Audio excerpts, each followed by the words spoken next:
네, 세상을 움직이는 경제 이야기입니다. 여러분의 경제 시야 세계로 확 넓혀드릴게요. 월드 이코노미 시간입니다. 오늘도 이 시간 함께해 주실 두 분의 전문가 스튜디오로 모셨습니다. 먼저 IS의 경제연구소의 차영주 소장님입니다. 어서 오십시오. 예, 안녕하십니까. 한양대학교 경제금융대학의 이정환 교수님도 나와 계십니다. 어서 오십시오. 예, 안녕하십니까.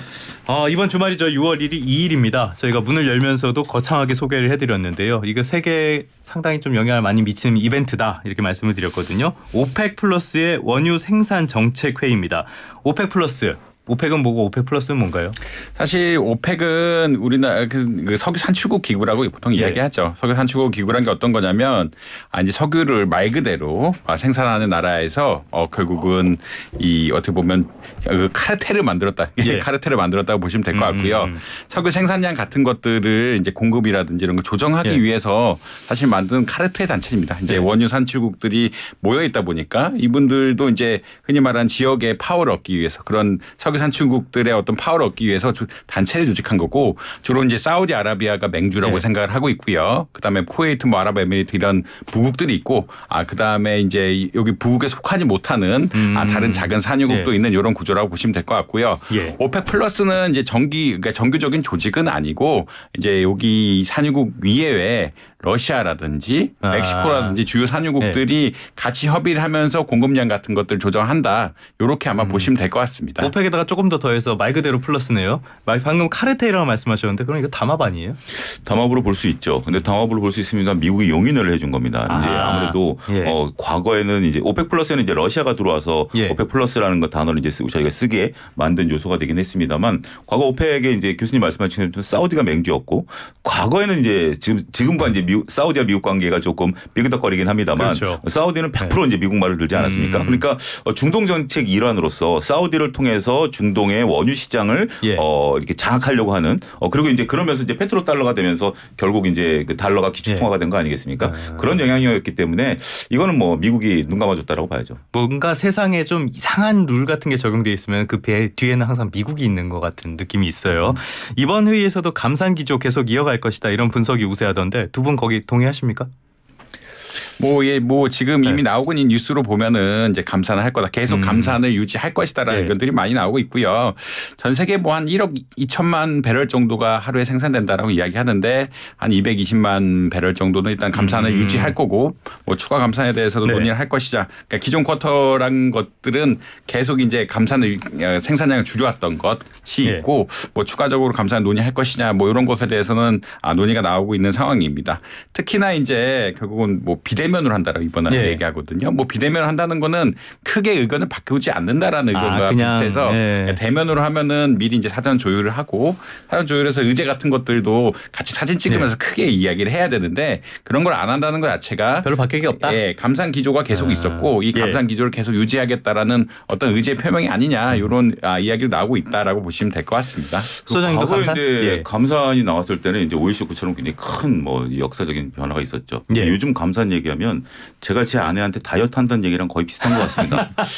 다이어트를 하긴 하는데 제가 술 끊는다고 얘기하는 거랑 비슷한 거군요. 똑같습니다. 근데 이제 다이어트를 하긴 하죠. 잘 지키다가 때로는 가끔 야식도 좀 먹고 때로는 친구들하고 한잔할 수 있는 거 아니겠습니까? 경제학적인 용어는 이제 무임승차가 늘어날 수밖에 없다라는 거죠. 이게 지금 한 나라만 감산하는 게 아니라 각 나라마다 이해관계가 다르기 때문에 원래 이제 그 감산 이게 더군다나 앞서 얘기한 것처럼 강제적인 규정이 아니기 때문에 그 가끔 이제 아내 몰래 제가 치킨 먹는 거랑 똑같습니다. 한쪽에서 조금 감산을 좀 늦춘다라든지 우리 하다 보니까 좀 많이 팠어 이렇게 얘기가 좀 나올 수도 있고 이런 부분들이라 이분이 정확히 지켜진다라고 보기에는 현실적으로 어렵다라고 봐야 되겠죠. 실제로 이 사람들도 치킨을 몰래 먹을 것인지 그 부분은 조금 이따 더 얘기를 해보기로 하고요. 감산을 왜 계속하려고 하는 겁니까? 아무래도 이제 감산이다라는 것은 이제 공급을 줄이겠다라는 거 아니겠습니까? 과거 이제 유가가 갖고 있었던 파워는 전 세계에서 원유를 정상적으로 공급하는 국가가 한정돼 있다 보니까 공급을 줄이면 당연히 어떻게 되죠? 가격이 올라가게 된다라는 거죠. 그 가격이 올라간다라는 것은 자신들 국가에 있어서의 이익이 막대하게 커지는 거고 특히 몇몇 국가들 국가들, 지금 이제 러시아라든지 뭐 이라크라든지 돈 필요한 나라들, 사우디 같은 경우는 재정 수입의 절대적인 게 원유거든요. 그러다 보니까 유가를 어느 정도 일정 부분으로 유지하고자 하는 이런 부분들이 좀 있다라고 좀 말씀드릴 수가 있겠죠. 근데 이게 참 미묘합니다. 이게 뭐냐면 감산을 해서 가격이 올라가게 된다라면 이제 그 그리디 패러티라는 용어가 있는데요. 이게 신재생 에너지하고 신재생 에너지는 지금 이제 단가가 굉장히 높거든요. 그렇죠, 발전 단가가. 그렇죠. 이 발전 단가가 맞아져 버리는 경우가 있습니다. 그러니까 지금 이제 과거에 그리디 패러티가 한 80달러였다라면 지금 55달러로 내려왔거든요. 그러니까 지금 이제 유가가 80달러를 유지하게 되는 79, 88달러면 지금 차라리 원유를 사오느니 신재생을 빨리 개발하는 게 더 나을 수도 있다라는 것 때문에 기준선을 좀 맞춰야 돼요. 그래서 주식시장에서 보는 것은 한 70달러 정도 되면 그래도 이제 기회비용이나 이런 걸 따지면 70달러 이상으로 계속 유지가 된다라면 오히려 그리드 패러티를 빨리 촉진할 것이고 그렇지 않다라면 나름대로 유가 차라리 그 화석연료 쓰는 게 낫다. 이런 결론을 내릴 수 있다라는 점도 미묘한 그러니까 대체제가 생겨버리면서 미묘한 부분이 됐다라고 말씀드릴 수 있죠. 방금 뭐 러시아 여러 가지 나라들 말씀을 해주셨는데 러시아는 여전히 원자재 수출 비중이 되게 큰 나라더라고요. 아무튼 그래서 돈 필요한 나라들이 이러고 감산을 계속적으로 얘기를 하고 있는데 효과가 있었습니까? 러시아는 최근에 이제 계속 감산 기조로 가고 있는데 이제 감산을 잘 안 지킨다는 이야기들이 많이 나오고 있습니다. 러시아는 아까 원자재 이야기를 하셨는데 전쟁 중이죠. 그렇죠. 전쟁을 하려고 그러면 돈이 많이 돈 필요한 사람. 돈이 많이 들어갈 때 가장 쉽게 파는 건 원자재입니다. 천연가스랑 기름을 팔아야 재원을 만들어서 무기도 만들고 계속 전쟁을 지속할 수밖에 없기 때문에 아무래도 러시아는 큰 산유국이긴 하지만 이 쿼타를 안 지켰다라는 의견들이 많이 나오고 있고요. 사실 이제 사우디 같은 경우도 심지어 이제 맹주인 사우디조차도 생각보다는 안 줄인 거 아니냐라는 의견을 그러니까 시장에서 조사를 해봤더니 이게 자기네들 이제 개발도 해야 되고 그러니까 사우디가 뭐 네옴시티도 있지만 뭐 각종 엑스포라든지 뭐 이런 걸 하면서 투자를 엄청 많이 하고 있거든요. 돈 쓸 때는 무궁무진하게 만들어내고 있으니까. 그게 인프라 투자라든지 새로운 비전 투자를 많이 해야 하기 때문에 기름을 생각보다 안 줄인 게 아니냐라는 기름 판매를 안 줄인 게 아니냐는 의견들이 나오고 있고요.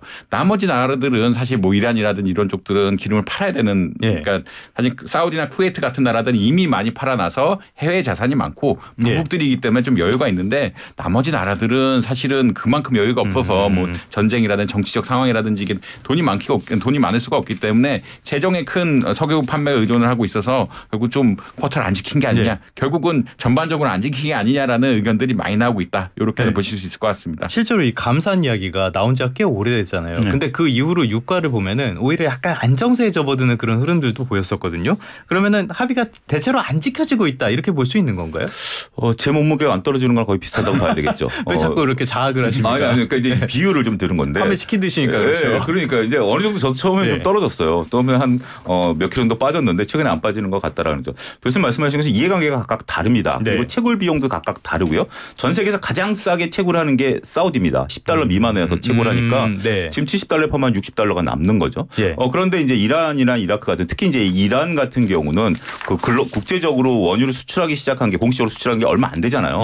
그러니까 얘네들은 지금 급해요. 급한 입장이기 때문에 팔아야 되고 이라크 같은 경우도 국가 재정의 90%인데 지금 이제 중동이 또 어떤 그 붐이 불기 시작하냐면 뒤에 가서 이제 UAE 얘기도 나오겠습니다만 우리가 이제 언제까지 우리가 석유 팔아서 이걸 해야 되느냐라는 것들에 대한 각국들이 이제 다 그런 고심은 있는 것 같아요. 있는 거예요. 한번 민주화 바람이 불었고 그다음에 석유를 자식들의 후세들에게 물려주는 부분들하고 먹거리를 만들어내야 된다라는 부분들이 있어서 지금 먹거리 쪽으로 이제 당위성이 나가기 시작하는 거거든요. 그러니까 재원이 막대하게 들어가다 보니까 서로 이제 이것에 대해서 조금 각자 딴 주머니를 찰 수밖에 없는 어떻게 보면 이제 그런 형국이다라고 말씀드릴 수 있겠죠. 근데 이렇게 이해관계가 달라가지고 감산의 효과가 별로 안 나온다. 그럼 우리한테는 좋은 거 아니에요? 사실 우리나라 입장에서는 유가가 떨어지면 떨어질수록 좋은 거죠. 지금 아무래도 아직까지 물가 상승률이 문제가 되고요. 이 중 큰 부분이 뭐 지정학적 리스크에 따른 물가 상승률. 뭐 최근에 좀 그런 게 있었죠. 죄송합니다. 이스라엘 이란 문제라든지 이런 것들이 문제가 되고 있기 때문에 우리나라 입장에서는 기름값이 낮으면 줄 수밖에 없습니다. 물가를 안정시키는 효과가 분명히 있고 물가가 안정되면은 사실 금리도 또 빨리 내릴 수가 있거든요. 금리도 빨리 내릴 수 있으면 경기가 이제 투자라든지 투자 유축 같은 것들 많고 최근에 빚내신 분들이 건물이 부채가 너무 많아가지고 우려가 되고 이제 보증 사고 같은 것들이 엄청 늘었다라고 이야기하는데 이런 것들 좀 축소시킬 수 있는 계기가 되긴 합니다. 그럼에도 불구하고 코로나 시절에 비하면 아직도 유가가 너무나 높은 상태인 건 분명하기 때문에 예. 뭐 부담, 그 나라 경제 부담으로 작용하고 있기는 하다라고 말씀드릴 수 있을 것 같아요. 더 떨어졌으면 좋겠습니다. 기름값도 부담돼요. 잠시 광고 듣고 오도록 하겠습니다. 네, 조태현의 생생경제 2부로 이어가겠습니다. 2부에서도 이정환 한양대학교 경제금융대학 교수 그리고 차영주 IS의 경제연구소장 두 분과 함께 이야기를 이어가도록 하겠습니다. 조금 전에 오펙 플러스 이야기를 하면서 이걸 주도하는 나라 사우디아라비아를 이야기를 했잖아요. 사우디아라비아가 돈이 필요한 이유, 네옴시티. 이걸 빼놓을 수가 없죠. 네옴시티가 뭡니까? 네옴시티라는 것이 우리가 이제 뭐 복잡하게 이게 네옴이라는 것이 뭐 그리스 단어와 아랍어가 섞이고 뭐 이런 것보다는 앞서 잠깐 언급드렸다시피 미래 먹거리를 이제 개발하자라는 겁니다. 그러니까 석유만 팔지 말고 뭔가 다른 걸 좀 해보자. 예. 일단 그런 것들을 처음에 이제 했던 것들이 어떻게 보면 이제 두바이라고 말씀드릴 수가 있겠죠. 두바이가 이제 다양한 부동산 프로젝트를 이제 개발했습니다만 그게 이제 어떻게 보면 성공했다라고 보기 어렵죠. 그러다 보니까 자족적으로 먹고 살 수 있는 도시를 개발하겠다라는 것이 이제 네옴시티의 기본 설계다라고 좀 말씀드릴 수가 있겠죠.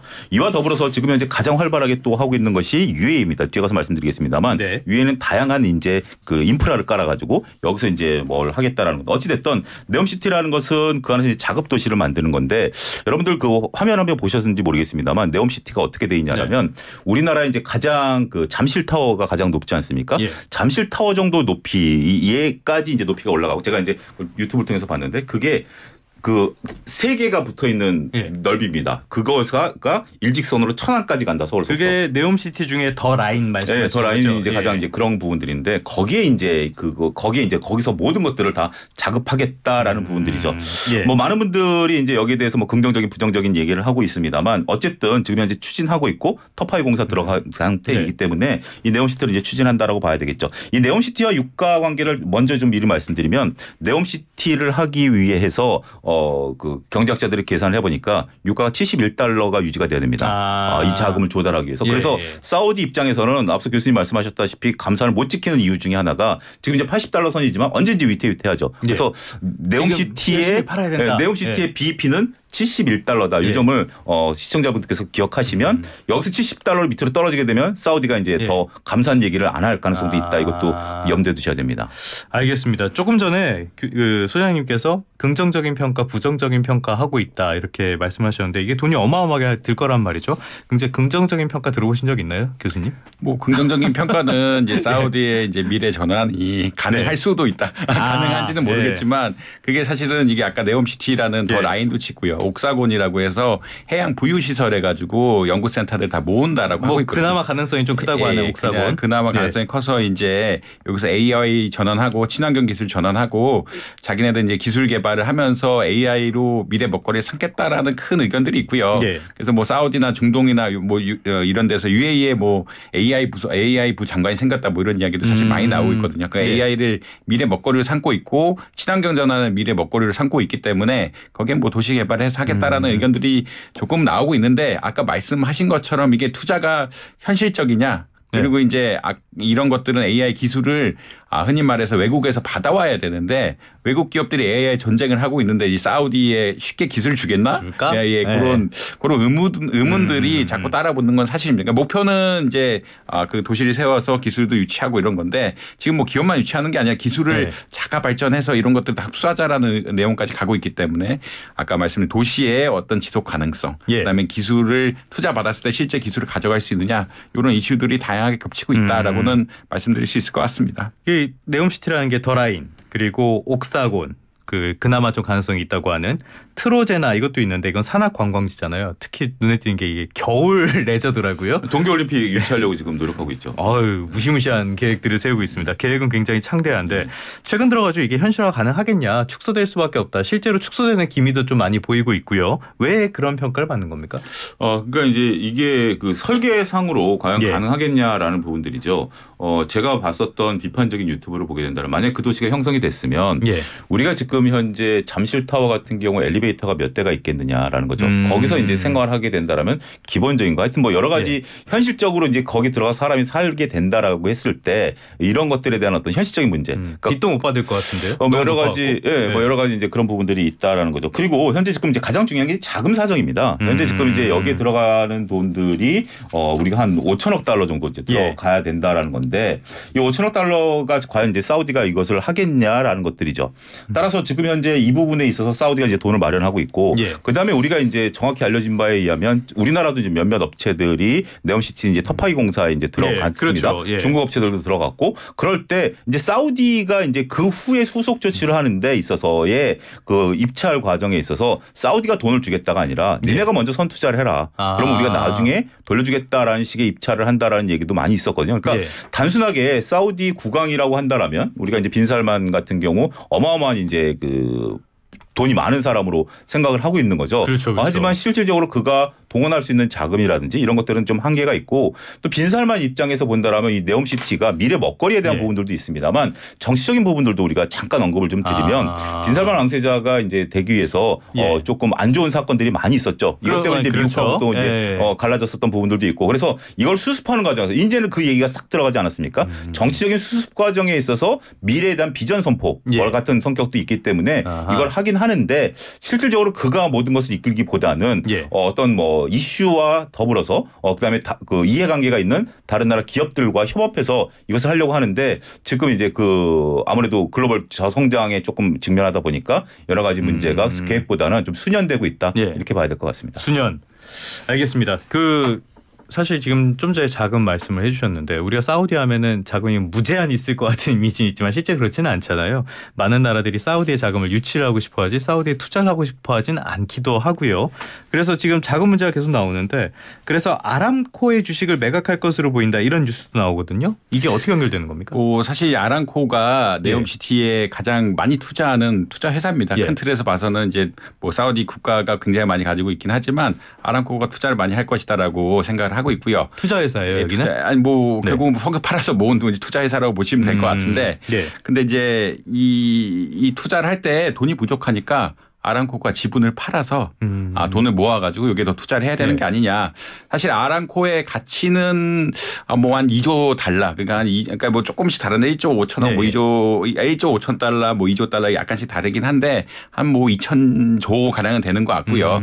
이 중에서 한 500억 달러어치를 팔아가지고 투자를 지속해야 되는 게 아니냐. 이 네옴시티 프로젝트가 돈을 받기가 어렵고 투자를 지속하지 않으면 이 프로젝트 자체가 축소되거나 생각보다 성과를 못 거두거나 할 가능성이 높기 때문에 가장 큰 투자자로서 아람코가 결국은 자기 지분을 팔아서 현금을 마련하고 현금 마련한 거 가지고 여기에 투자해야 되는 게 아니냐라는 의견이 나오고 있는데 근데 이제 사우디아라비아가 사실은 이 네옴시티 말고도 다른 데 투자하는 게 굉장히 많습니다. 엑스포유치도 지금 최근에 나섰고 다른 인프라 투자라든지 동계올림픽 얘기도 있었고 그러니까 어마어마한 프로젝트들을 한꺼번에 진행하고 있기 때문에 실질적으로 좀 돈이 부족한 게 아니냐가 하나가 있고요. 두 번째로는 최근 건설비가 굉장히 많이 올라갔습니다. 우리나라도 마찬가지지만 외국도 동일하게 이제 원자재 가격이 올라가면서 건설비가 굉장히 많이 올라갔고 건설비가 많이 올라갔다는 건 투자 금액 역시 천문학적으로 늘어난다라고 보시면 될 것 같은데 이에 따른 자금의 우려가 있어서 아까 축소도 나오고 아람코 같은 데서 이제 지분을 팔아가지고 현금을 마련한 다음에 투자를 더 하는 이런 구조로 가는 이런 이런 모델들을 염두에 두고 있다라고는 말씀드릴 수 있을 것 같습니다. 듣기로는 중국 쪽에서 이렇게 오는 배편 이 가격도 많이 올라가지고 그것도 좀 부담이 된다는 얘기도 들리던데요. 사실은 물류비도 지금 많이 올랐고요. 그 물류비가 많이 올라서 지금 조선산업 같은 데서 발주량과 벌크선 같은 거 발주량이 늘어났다라고 이야기하고 있거든요. 결국은 이제 모든 가격이 올랐고 특히나 공급망이 한번 닫혔다가 열리면서 이런 물류 시스템 같은 것들이 재편이 되고 갑자기 이제 물건들이 쏟아져 나오면서 비용도 많이 오르게 되고 이런 여러 가지가 다 겹쳤으니까 건설 자재도 올라가고 물류비도 올라가고 그래서 우리나라 건축비가 한 40% 올랐다라고 이야기하고 있는데 사우디도 별반 다르지 않을 거다라고 많이 추측을 하고 있어요. 결국은 이 원자재 가격 상승, 인건비 상승 이런 것들이 공통적인 형상 그리고 물가 물가 상승이란 게 이런 것을 전반적으로 주도를 하고 있기 때문에 그러니까 건설비가 올라간다는 건 투자 가치가 떨어진다는 이야기고요. 투자 가치가 떨어진다는 건 투자자 더 모으기 어렵다는 이야기고 아람코가 이제 사우디의 국영 기업으로서 이거 돈을 마련해야 되는 이런 책임들이 있어서 지분을 더 파는 게 아니라 자기가 가진 지분들은 더 팔아야 되는 게 아니냐라는 의견 역시 나오고 있다라고 보시면 될 것 같습니다. 이 부분을 이렇게 보셔야 될 것 같아요. 그러니까 우리가 지금 현재 우리나라에도 아람코가 들어와 있죠. SOEL에 이제 지분을 갖고 있는데 지금 현재 지난번에 빈살만 왕세자가 왔을 때는 잉여 현금을 가지고 배당을 이제 더 이상 주지 않고 원래 이제 기업이 이익을 벌면 배당을 주던 한 해 재투자를 하는 건데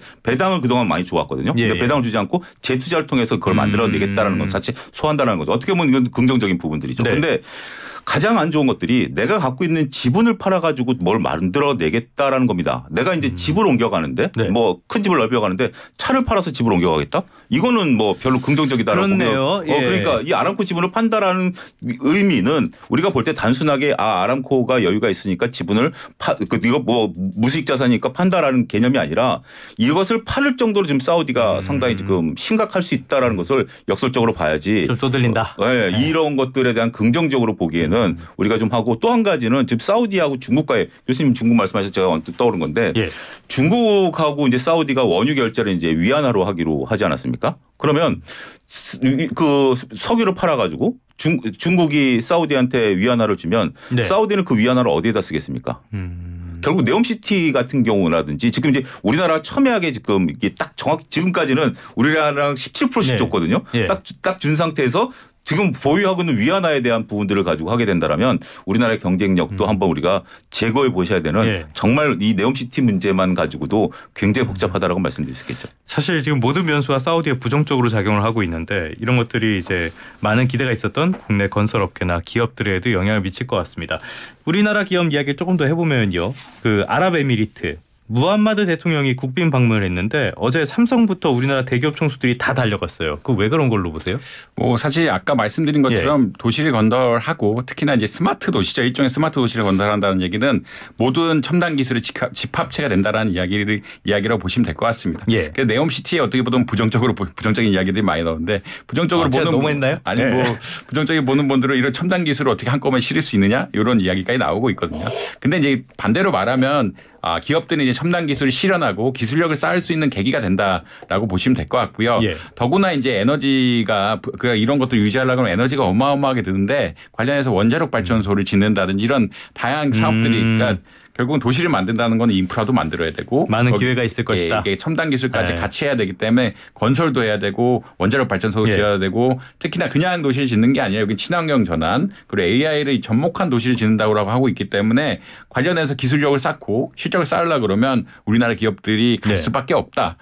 그리고 또 투자 유치를 받으려면 또 그러니까 우리나라가 거꾸로 이제 투자 유치를 받으려고 하면 또 갈 수밖에 없는 상황들이라 가서 나가고 있다라고 보시면 될 것 같습니다. 그 윤석열 대통령이랑 무함마드 대통령이 한 UAE 포괄적 경제 동반자 협정 체결했잖아요. 이건 어떤 의미가 있는 건가요? 그러니까 우리가 이제 FTA보다 좀 더 이제 진화된 부분들이다라고 말씀드릴 수가 있겠습니다. FTA는 단순하게 이제 상품 교역뿐인데 포괄적 경제 동반자 협정은 이제 뭐 거의 모든 것들을 이제 한 발 더 나가는 거네요. 더 그러면? 나아가서 이제 되는 부분들이죠. 어제 이제 저도 정부에서 이거 하는 것을 봤는데 굉장히 다양한 부분에 대한 것들이 이제 협정을 하는 거예요. 아직까지 이제 계약을 체결했다라기보다는 이제 MOU라든지 협의체 구성 뭐 이런 것들 통해서 이제 풀어 나가야죠. 아직 MOU 같은 경우는 우리가 이제 확정까지 되기에는 뭐 여러 가지 변수들이 있긴 하겠습니다만 그래도 우리 앉아서 진작에 얘기해 보자라는 의미니까 뭐 나쁘지는 않다라고 봐야 되겠죠. 근데 우리가 이제 여기서 중요한 것은 매출과 영업이익이 다르다라는 기본적인 전제입니다. 그러니까 우리가 이제 가서 프로젝트를 따온다 하더라도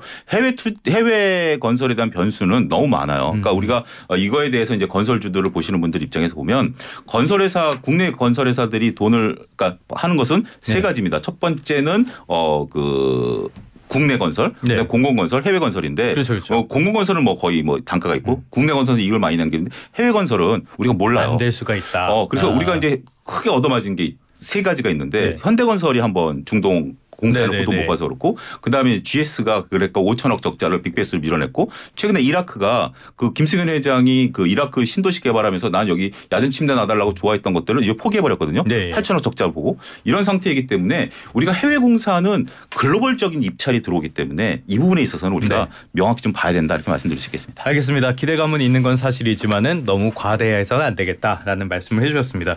두 분과 함께 전 세계 돌아다니고 있는데요. 오늘은 중동적 이야기 살펴봤습니다. 지금까지 한양대학교 경제금융대학 이종환 교수, IS 경제연구소의 차영주 소장 두 분과 함께했습니다. 오늘 말씀도 고맙습니다. 감사합니다.